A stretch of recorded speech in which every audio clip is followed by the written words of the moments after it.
LSE। आज हम आपको LSE में आपको कंट्रोल और कोऑर्डिनेशन के बारे में बताएंगे कि क्या होता है कंट्रोल एंड कोऑर्डिनेशन। हमारी बॉडी का वो कौन सा ऑर्गन है जो हमारे बॉडी के सारे फंक्शंस को कंट्रोल करता है, इसके बारे में हम लोग आज डिस्कस करेंगे। जैसा कि आप सभी जानते हैं कि हम लोग एक मल्टी सेलुलर ऑर्गेनिज्म है और हमारी बॉडी जो है वो several tissues, several organ, several बहुत सारे ऑर्गन सिस्टम हैं जो सब मिल करके एक डिफरेंट डिफरेंट जॉब्स होता है जिसको परफॉर्म करता है। तो ये भी कह सकते हैं कि जितने भी ऑर्गन हैं, जितने भी ऑर्गन सिस्टम हैं, उनके सबका अपना इंडिविजुअल वर्क होता है। तो इन सारे वर्क को कंट्रोल कौन करता है, उसको कोऑर्डिनेट कौन करता है। तो आज हम लोग इसी कंट्रोल और कोऑर्डिनेशन के बारे में डिस्कस करेंगे कि कैसे होता है और कितने ऑर्गन सिस्टम इसमें अपनी का परफॉर्मेंस होता है, कितने ऑर्गन इन्वॉल्व हैं। इन सारी चीज़ों के बारे में आज चर्चा करेंगे आपसे। जिस तरह से हमारी बॉडी में बहुत सारे प्रोसेस होते हैं, जैसे हो गया हमारा न्यूट्रिशन है, रेस्पिरेशन है, सर्कुलेशन, लोकोमोशन, एक्सक्रीशन, इस तरह से बहुत सारे फंक्शंस होते हैं। तो इसको रेगुलेट करने के लिए यानी कोऑर्डिनेट करने के लिए, जिससे कि कोई भी ऑर्गेनिज्म जो हो वो आसानी से सर्वाइव कर सके, तो उसके लिए एक सेंट्रल ऑर्गन बनाया गया है। अब ये सेंट्रल ऑर्गन जो सारी चीज़ों को कंट्रोल करता है वो क्या है, इसी पे आज हम लोग डिस्कस करेंगे। ठीक है, तो सबसे पहले हम ह्यूमन नर्वस सिस्टम के बारे में बात करेंगे। क्या होता है ह्यूमन नर्वस सिस्टम? तो कह सकते हैं कि ह्यूमन नर्वस सिस्टम जो होता है उसको हमने क्लासीफाई कर दिया, यानी 3 मेन पार्ट्स में उसको हमने डिवाइड कर दिया। ह्यूमन नर्वस सिस्टम को 3 भागों में डिवाइड किया गया है। फर्स्ट ऑफ ऑल आता है central nervous system. Central nervous system consisting of brain and spinal cord. यहाँ पे आप देख रहे हैं ये ह्यूमन बॉडी बनी हुई है। यहाँ पे हमने ब्रेन, ये ब्रेन हो गया हमारा, और ये हो गया हमारा स्पाइनल कॉर्ड। ठीक है, तो ब्रेन एंड स्पाइनल कॉर्ड, इस दोनों को मिला के हम कह सकते हैं कि होता है हमारा सेंट्रल नर्वस सिस्टम। दूसरे नंबर पे आता है peripheral nerve system. Peripheral nerve system में हम कह सकते हैं consisting of brain and spinal, consisting of cranial nerves and spinal nerves. या फिर कह सकते हैं कि वो सारे नर्व्स, ये सारे जो आपको ये दिख रहे हैं, ये लाइनिंग दिख रही है येलो येलो, यहाँ से पूरी ब्रेन से होती हुई पूरी बॉडी के ऑर्गन तक आई है। तो ये हो गया हमारा पेरिफेरल नर्व सिस्टम, जिसमें आपको क्या आता है, consisting of all the nerves of the body. यानी इस जितनी भी बॉडी की जो नर्व्स आ रहे हैं ये सारे किसके अंतर्गत आएंगे, पेरिफेरल नर्वस सिस्टम। और थर्ड है हमारा ऑटोनोमिक नर्वस सिस्टम, जिसको हमने 2 भागों में, जिसकी 2 सब डिवीज़न कहिए या फिर consisting of 2 main part. First of all होता है सिंपैथेटिक नर्वस सिस्टम और सेकंड होता है पैरासिम्पैथेटिक नर्वस सिस्टम।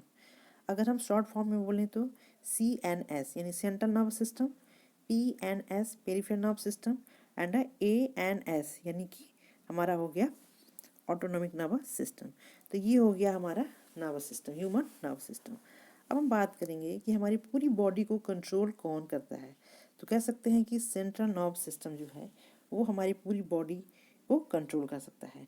तो क्यों? क्योंकि इसमें ब्रेन और स्पाइनल कॉर्ड, ये जो कि दोनों से मिल करके बना होता है।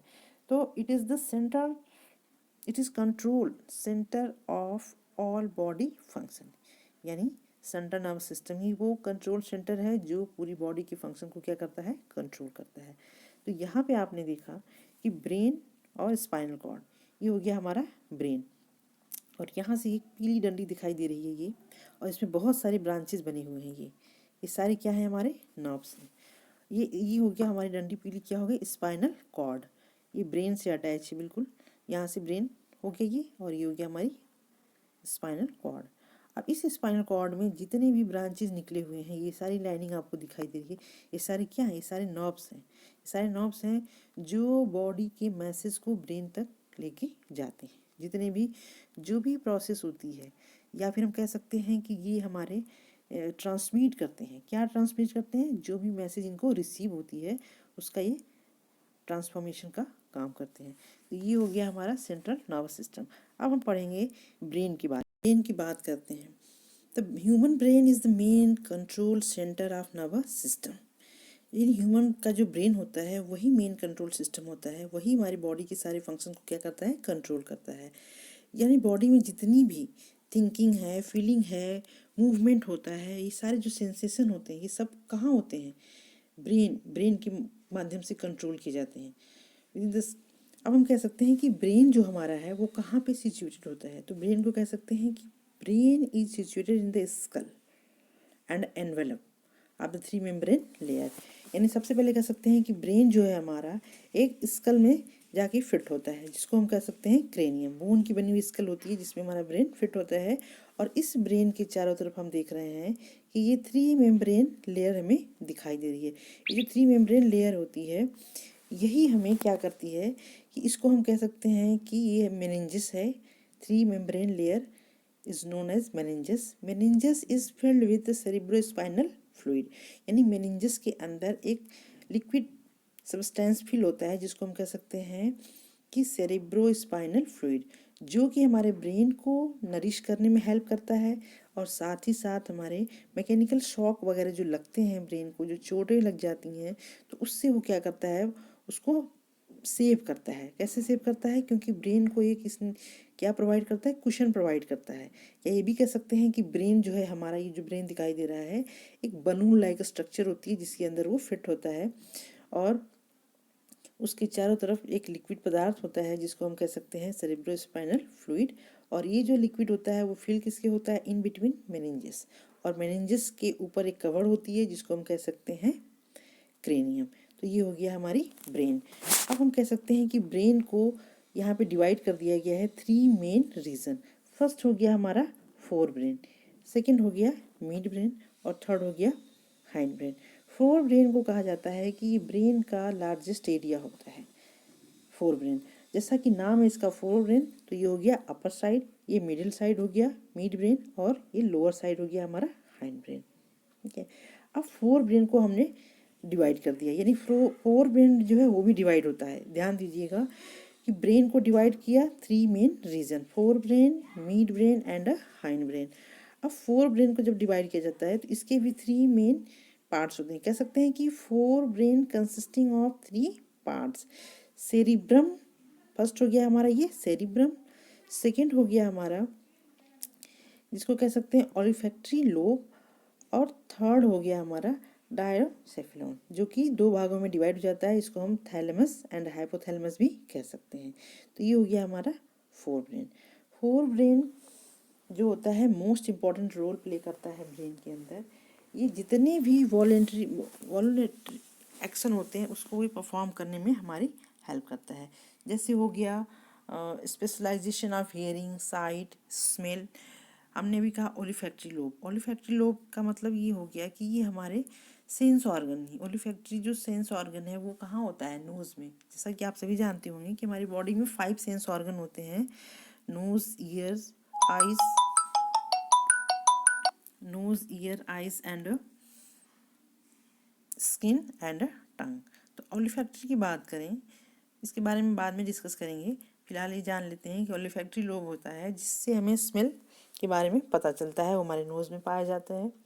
और बाकी हियरिंग है, साइट है, ये सारे स्पेशलाइज्ड और जो सेंस ऑर्गन है वो सारे हमारे फोर ब्रेन में को फोर ब्रेन से अटैच होते हैं। तो ये हो गया हमारा फोर ब्रेन। सेरिब्रम, जैसा कि डायग्राम में मैंने शो किया है, ये हमारा सेरिब्रम हो गया।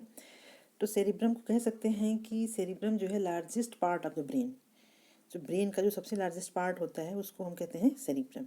सेरिब्रम को हमने दो भागों में डिवाइड कर दिया है। यहाँ पे दो भागों में डिवाइड होता है ये, right and left cerebral hemisphere. कह सकते हैं कि cerebrum is divided into two, right and left cerebral hemisphere. अब हम ये, जैसा कि यहाँ पे शो किया गया पिक्चर में, कि memory and thinking, muscles control, hearing, smell, taste and vision, यानी जो सेरिब्रम होता है इन सारी चीज़ों को कंट्रोल करता है। ठीक है, अब इसको कंट्रोल करने के लिए इसमें अलग अलग एरियाज बने होते हैं। जैसे हम कह सकते हैं कि सेंसरी एरिया, एक एरिया हमारा हो गया सेंसरी एरिया। दूसरे को हम कह सकते हैं कि एसोसिएशन एरिया, और तीसरा हो गया हमारा मोटर एरिया। तो जो सेंसरी एरिया होता है उसका जो फंक्शन होता है उसके बारे में कह सकते हैं कि सेंसरी एरिया को हम इनपुट भी कह सकते हैं, कि वो बॉडी का क्या होता है? इनपुट होता है। यानी कि जब भी आँखों के द्वारा या स्मेलिंग के द्वारा या टच के द्वारा कोई भी सेंसेशन हमारी बॉडी में आती है तो हम बॉडी में आती है यानी सॉरी करने का मतलब कि सेरिब्रम तक पहुंचता है, तो वो जब सेरिब्रम में जाता है तो उसके बाद दूसरा जो उसका एरिया है एसोसिएशन एरिया, वो क्या करता है कि उस पर विचार करता है कि हमको इस पर किस टाइप का प्रोसेस करनी है। जब वहाँ से प्रोसेसिंग हो जाती है तो फिर वो आता है मोटर एरिया में, और फिर जब मोटर एरिया में आता है तो फिर वो उस पर फंक्शन किया जाता है यानी एक्शन किया जाता है। तो हम कह सकते हैं कि सेंसरी एरिया जो होता है उसको हम कह सकते हैं इनपुट ऑफ द बॉडी यानी सेंसरी एरिया हो गया। प्रोसेसिंग एरिया हम एसोसिएशन एरिया को कह सकते हैं, और आउटपुट हम कह सकते हैं मोटर एरिया को। तो ये हो गया हमारा सेरिब्रम। सेरिब्रम में जैसा कि यहाँ पे दिखाया गया है कि मेमोरी एंड थिंकिंग यानी किसी भी चीज़ की याददाश्त के लिए और सोचने विचारने का भी जो काम होता है ये सेरिब्रम ही करता है। हियरिंग, स्मेल टेस्ट, हियरिंग जैसे हमने कहा भी कि ओलिफैक्टरी लोब्स है, और थैलेमस एंड हाइपोथैलेमस। तो ये सारे जो 4 पार्ट्स हमने बताए हैं यहाँ पे वो है हमारा हो गया 4 ब्रेन का, या फिर हम कह सकते हैं कि सेरिब्रम, ओलिफैक्टरी लोब्स एंड डायोएन्सेफेलॉन। डायोएन्सेफेलॉन को 2 भागों में डिवाइड कर दिया गया है और वो हो गया है हमारा थैलेमस एंड हाइपोथैलेमस। अब यहाँ पे ओलिफैक्टरी लोब्स और सेरिब्रम के बारे में हमने डिस्कस कर लिया। अब हम बात करेंगे कि हमारा थैलेमस का क्या रोल होता है। तो थैलेमस भी वो एरिया होता है जो सेंसरी, जिसमें बहुत ही जितने भी सेंस ऑर्गन होते हैं उनके माध्यम से उसमें various sense organ eye, ear, skin and relay it to the cerebrum, यानी कि जो भी सेंसेशन आता है थैलेमस भी वही काम करता है कि वो सेरिब्रम तक ले जा कर के उसको ट्रांसमिट करता है। और उसको सेंसेशन कहाँ से मिलते हैं? इम्पल्स के माध्यम से। कौन सी इम्पल्सेस होती हैं वहाँ पे? वेरियस सेंस ऑर्गन, यानी उनके माध्यम से जितने भी सेंसेशन उसके पास आते हैं थैलेमस के पास, वो उसको क्या करता है? सेरिब्रम तक ले जा कर के ट्रांसमिट कर देता है। अब बारी आती है हाइपोथैलेमस की। हाइपोथैलेमस जो होता है वो कंट्रोल करता है किस चीज़ को? इमोशन हो गया हमारा, हंगर हो गया, थ्रस्ट हो गया, बॉडी के टेम्परेचर हैं, स्वेटिंग है, इन सारी चीज़ों को वो क्या करते हैं? कंट्रोल करता है। इमेजिन करिए कि अगर हमारा हाइपोथैलेमस डैमेज हो जाता है तो जो हम खाना खा रहे हैं वो खाते ही रह जाएंगे, खाते खाते इंसान की मौत भी हो सकती है। तो इसलिए हाइपोथैलेमस का चाहे थैलेमस जितने भी हमारी बॉडी में सेंस ऑर्गन हैं चाहे ब्रेन है उसको ढंग से फंक्शन करना बहुत ज़रूरी होता है, क्योंकि जब ब्रेन ढंग से फंक्शन नहीं करेगा तो बहुत सी चीज़ें जो होती हैं वो फंक्शन में नहीं आएंगी, बहुत से ऑर्गन जो है वो परफॉर्म नहीं करेंगे, तो इससे बहुत सी समस्याएं क्रिएट हो सकती हैं लाइफ। बस इस डायग्राम पे आते हैं क्योंकि हम अब बात करेंगे मिड ब्रेन के बारे में, क्योंकि 4 ब्रेन का डिस्कशन हो चुका है। तो अब बारी आती है हमारी मिड ब्रेन की। तो जब हम मिड ब्रेन के बारे में बात करेंगे तो मिड ब्रेन का फंक्शन के बारे में सबसे पहले हम डिस्कस कर लेते हैं कि मिड ब्रेन जो होता है उसके फंक्शन क्या होते हैं। तो मिड ब्रेन जो होता है वो भी वही करता है, convey sensory information to the cerebrum, यानी कि जितने सेंसरी इन्फॉर्मेशन उसके पास आते हैं वो भी कहाँ पहुँचाता है? सेरिब्रम के पास पहुँचाता है। और इसमें वो कंट्रोल भी करता है, किसको कंट्रोल करता है? Relax movement of the head, neck and eye muscles. कह सकते हैं कि मिड ब्रेन के पास जितने भी सेंसरी मैसेजेस इन्फॉर्मेशंस आते हैं वो कन्वे कर देता है सेरिब्रम के पास, और उसके साथ साथ वो कंट्रोल करता है relax movement of the body. Head हो गया, नेक हो गया एंड आइज मसल्स। अब आप सोच रहे होंगे कि हमारे ये रिलैक्स मूवमेंट क्या होता है। तो हम ये एक स्पेशल केस होता है जिसको हम कह सकते हैं इनवॉलेंट्री एक्शन। जितने भी एक्शन के बारे में बात किया हमने, अभी तक हम कह रहे थे वॉलेंट्री एक्शन के बारे में बात कर रहे थे आपसे, अब हम बात करेंगे इनवॉलेंट्री एक्शन। इनवॉलेंट्री एक्शन वो होता है, उसको हिंदी में कहा जा सकता है अनैच्छिक क्रियाएं, जैसे कि जब भी हमारा जिसमें हमारी कोई थॉट इन्वॉल्व नहीं होता, जिसको करते हैं हम बिना सोचे समझे। जैसे कि अगर आप इमेजिन करो कि आपके हाथ है और किसी हॉट ऑब्जेक्ट पे जाता है, जैसे ही टच होता है हम क्या करते हैं? तुरंत अपना हाथ वहाँ से हटा लेते हैं। तो इस तरह के जो फंक्शन होते हैं वो रिलैक्स या फिर हम उसको इनवॉलेंट्री एक्शन कह सकते हैं। तो ये जो इनवॉलेंट्री एक्शन होता है ये मिड ब्रेन के द्वारा ही कंप्लीट किया जाता है, यानी उसको कंट्रोल कर किया जाता है। तो ये हो गया हमारा मिड ब्रेन। अब हम बात करते हैं कि हाइंड ब्रेन के बारे में बात कर लें, क्योंकि हाइंड ब्रेन जो है इसका सबसे थर्ड पार्ट हो गया ब्रेन का।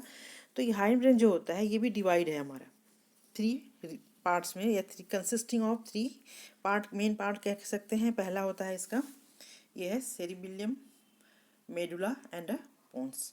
मेडुला को मेडुला ओब्लंगेटा भी कहते हैं। और ये हो गया सेरिबेलम, ये हो गया सेरिबेलम यहाँ पे, और ये हो गया मेडुला, और ये है हमारा पोन्स। अब बात करते हैं कि मेडुला या सेरिबेलम या फिर पोन्स के क्या फंक्शन होते हैं। तो मेन कह सकते हैं कि मेन इसका फंक्शन जो होता है हाइंड ब्रेन में सेरिबेलम का, वो पोस्चर को कंट्रोल करता है। यानी जब हम बैठते हैं, स्विमिंग करते हैं, या फिर साइकिल राइडिंग कर रहे हैं, जो भी कुछ भी करते हैं, तो हमारी बॉडी का जो बैलेंस होता है, यानी हमारे बैठने का जो पोस्चर होता है, उसको ये क्या करता है, कंट्रोल करता है। ये हो गया हमारा सेरिबेलम का। पोन्स जो है वो कंट्रोल करता है ब्रीदिंग, यानी कि जैसे हम सांस ले रहे हैं, अगर हम सांस ले रहे हैं तो बहुत तेज़ी से हमारी सांसें चलने लगे। सांस लेते हैं तो आराम से हम करते हैं, पहले इन करते हैं फिर आउट करते हैं, इन करते हैं आउट करते हैं, रिलैक्स मोड में। लेकिन कभी कभी ऐसा होता है कि हम बहुत ज़्यादा नर्वसनेस होती है, या बहुत एक्सरसाइज कर रहे हैं या कुछ भी कर रहे हैं, तो बहुत तेज़ी से सांसें हमारी चलने लगती हैं। तो इन जो सांसों को कंट्रोल करता है, वो हमारा कंट्रोल करता है हाइंड ब्रेन का जो पार्ट है, पोन्स। अब मेडुला ऑब्लंगेटा की बात करें तो ये जो जितने भी हमारे इनवॉलंटरी एक्शन होते हैं, जैसे हो गया स्नीजिंग है, सॉल्विंग हो गया, कफिंग हो गया, सलाइवेशन है, इन सारी एक्शन को, हार्ट बीट हो गया, तो उसको ये क्या करता है, कंट्रोल करता है हमारा मेडुला ऑब्लंगेटा। तो इस तरह से है ये हमारा ब्रेन के जो 3 पार्ट्स थे उसके बारे में हमने आपको बता दिया कि क्या क्या होता है। Fore brain, midbrain and hind brain हो गया, और फोर ब्रेन के डिवाइड हो गया, उसको 3 पार्ट्स में डिवाइड कर दिया हमने, सेरिब्रम और ओलिफैक्टरी लोब और डाइनसेफेलॉन। डाइनसेफेलॉन को थैलेमस एंड हाइपोथैलेमस हो गया। दूसरे नंबर पे आता है मिड ब्रेन, और तीसरे नंबर पे आता है हमारा हाइंड ब्रेन। हाइंड ब्रेन में भी 3 रीजन है, pons, medulla oblongata and cerebellum. और उसके बाद ये आ गया हमारा स्पाइनल कॉर्ड। अब हम थोड़ा सा स्पाइनल कॉर्ड के बारे में भी जान लेते हैं कि ये स्पाइनल कॉर्ड, स्पाइनल कॉर्ड, ये हो गया हमारा स्पाइनल कॉर्ड। जैसा कि हमने आपको बताया था, स्पाइनल कॉर्ड एंड ब्रेन दोनों को मिला के हम उसको क्या कहते हैं, सेंट्रल नर्वस सिस्टम हमारा बनता है। तो स्पाइनल कॉर्ड की ये डायग्राम आप देख रहे हैं कि जिस तरह से हमने आपको दिखाया था कि ब्रेन जो होता है हमारा, वो एक स्कल के अंदर फिट होता है, यानी सेफ होता है। उसी तरह से यहाँ पे स्पाइनल कॉर्ड जो होता है वो भी एक वर्टिब्रल कॉलम होता है। ये आप देख रहे हैं, ये पूरी हमारी जो लाइन है स्पाइनल कॉर्ड की है, और ये जो वर्टिब्री दिख रहे हैं ये वर्टिब्रल कॉलम यहाँ पे ये दिखाई दे रहा है। तो ये हमारा जो ब्रेन है वो भी प्रोटेक्टेड होता है, कहाँ पे, बोनी केज में, कह सकते हैं उसको हम वर्टिब्रल कॉलम। और ये जो स्पाइनल कॉर्ड है, हम कह सकते हैं कि spinal cord is long cord which arise from the medulla oblongata and extend downwards protect in the bony case called vertebral column. Like brain is also surrounded, जैसे जिस तरह से हमने आपको बताया कि ब्रेन के चारों तरफ 3 मेम्ब्रेन की स्ट्रक्चर होती है जिसको हम मेनिंजेस कहते हैं, उसी तरह से इसके स्पाइनल कॉर्ड के भी चारों तरफ 3 मेम्ब्रेन की स्ट्रक्चर होती है। और यहाँ पे 31 पेयर्स ऑफ द नर्व्स, ये जो स्पाइनल नर्व्स दिखाई दे रही हैं आपको, ये 31 पेयर्स नर्व्स होती हैं जो अराइज होती हैं स्पाइनल कॉर्ड से। तो इस तरह से स्पाइनल कॉर्ड और ब्रेन दोनों मिल करके हमारा क्या बनता है, सेंट्रल नर्वस सिस्टम, और इसको हम main controlling power of the body भी कह सकते हैं। तो ये हो गया हमारा स्पाइनल कॉर्ड। फिर से रिपीट कर देती हूँ, वर्किंग ऑफ द ब्रेन।